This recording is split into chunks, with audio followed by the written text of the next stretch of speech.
in 3 minutes and 33 seconds. Yeah, this is what we're talking about. Now, this is not our normal tech review because, you know, it doesn't have a lot of gadgets or electronics. You know, it's kind of more primitive. It's about fire, right?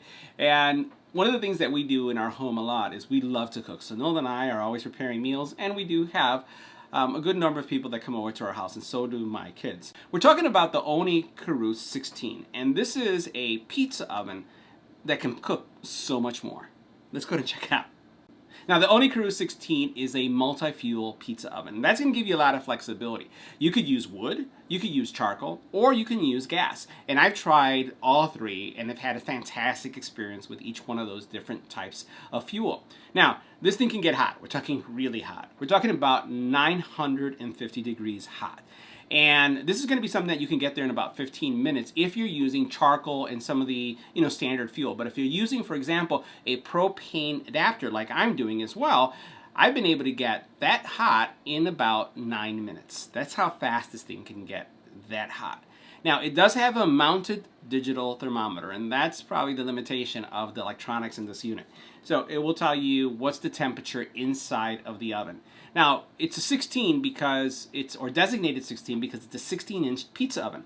But it can cook much more than pizza. It can cook steak, it can cook chicken, it can cook fish. There's a lot of stuff that you can do in this oven. And what I like about it is that it's enclosed as well. Now, they say that it can cook 60-second pizzas. Now, obviously those are going to be the thin pizzas, and I have tested it out. I've been cooking some of the larger pizzas with rising crust, and it's been around 3 minutes and 33 seconds for the type of pizza we like. Now, we like our pizzas anywhere between medium to medium well, right? So we like it kind of brownish on the top. Not quite burned, but we like crunchy, you know, the crunchy crust as well. So we've been having this fantastic experience with this, experimenting with time and checking things how they would work. But it's not limited just to pizza. You can also cook steak. We talked about all these different type of foods, and you're looking at about 3 to 5 minutes to cook a steak. And I'm telling you, at that temperature and at that speed, it's a massive time saver. So let's take a closer look. I'll show you what my cooking experience was, and then this may be your next pizza oven. Now, we set up the Ooni in our backyard. We have an outdoor kitchen, and this is a granite top that it's resting on. You'll notice that it does have 3 feet, 2 in the front and 1 in the back. That really gives it a very stable surface to work on. A couple things that I'll highlight about the product is that you have this really nice door that opens and closes, and you can see that we've been making pizzas and other goods inside of it. You have this heat exhaust here at the top that you'll see in a couple seconds, and it also has an area here that you can actually flip to open and close to allow more airflow or smoke to either stay in or come out.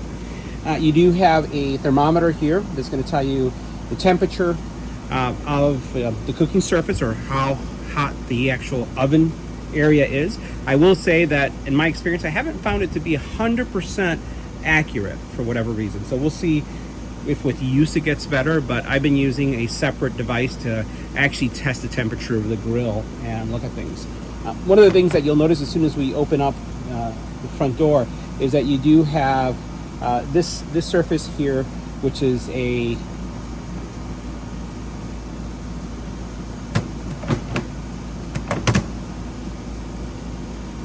Now, as we open up the actual Ooni, you'll notice that we have been using it quite a bit, as I mentioned.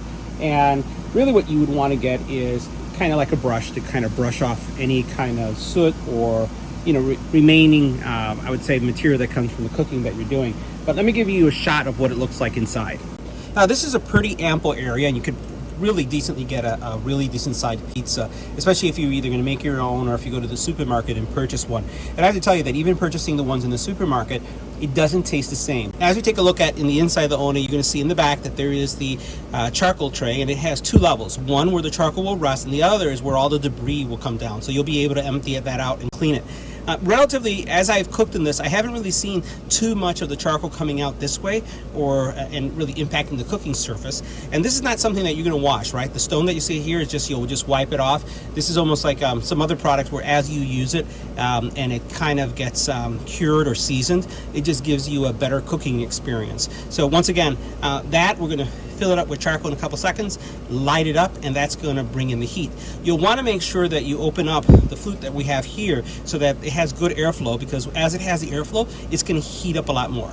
Now the outside of the Ooni has a really nice finish. One of the things I'll say is that during our cooking experience, while you do feel heat coming out through the front here, and you notice that there's some venting there, I really haven't found that this to be kind of like a burn hazard, which I really like as well. You'll notice again, the feet are rubberized. There is one more foot behind there, and then underneath is where the sensor for the heat temperature is found. Now as we go to the back here, we'll go ahead and open this up. You're gonna find this is where you deposit the charcoal and you cover it up. It gets really, really hot back here. It does have like a small exhaust here that kind of will set things out. And then if you do want to incorporate a gas version where you're not using charcoal but actually gas, this comes out and the gas adapter comes in here, and then you're pushing a gas version as opposed to having something that's heat through the charcoal. All right, so we're gonna be starting this up in a second, but I just wanna show you how much charcoal we put in there. So it's pretty much as high as I can go where I can still close the door. And then we're gonna use one of these little starters to start it up. Now you'll notice that at the very bottom, the temperature is measuring 728 degrees. You can see how the flame is coming up, and it kind of comes into the oven and it kind of arches over it. It's pretty cool the way the flow works. What I typically do is I have one of these. Now this is what I'm using. There's other brands that you can use, but you want to make sure that you have a temperature gun that will go up to 725 degrees, because you'll notice that this fairly exceeds it. I think this could go all the way up to 900. So what I like doing is just shooting to see, to confirm that that temperature and the temperature that a secondary unit like this is showing matches. And if I'm in a good position, then we're ready to cook pizza. So we have a temperature of 855 degrees. This is what the external temperature is telling us. We also confirm using our thermal gun, the temperature. So we'll do that, check one more time. And it's just slightly off, but it's close enough. So what we're gonna do now is we're going to put the pizza in. One thing that we'll highlight when we do this is that the closer you get to the back, the hotter it is. So you have to watch out. Got a plane coming overhead, so apologies for that, but hey, we're outside. So if you get too close to the back, what you'll end up doing is burning this side of your pizza. So what I like doing, and this is how I do it, I'm not saying that I'm a professional at this in any way. I put it in and I try to rotate it as I see it cooking. I'm gonna go ahead and open up the door. And it is hot. And I'm just gonna slide the pizza in, let it rest on the actual stone. And what you'll be able to see is how it starts cooking really quick. All right, now you could, I'm gonna go ahead and close it just for a second, just to let it cook really fast. I've also done it with the door open because it's so hot, right? Thing is, you don't wanna leave it too long because it will burn really quick. So I'm just gonna take a look. This looks good.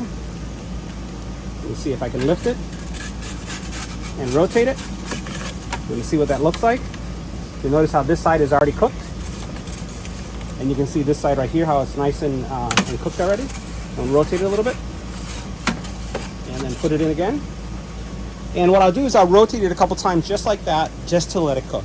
Again, optional for me. I've cooked it with the door open and the door closed. You'll notice that from a temperature perspective, you do let out some of the heat when you do that.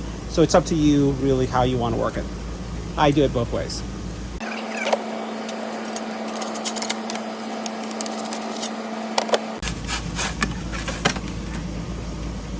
And there you have it. It's done. Pretty nice, right? So guys, that's our pizza. A little crispy on the sides, right? But I'm getting used to the temperature and the actual technique to rotate.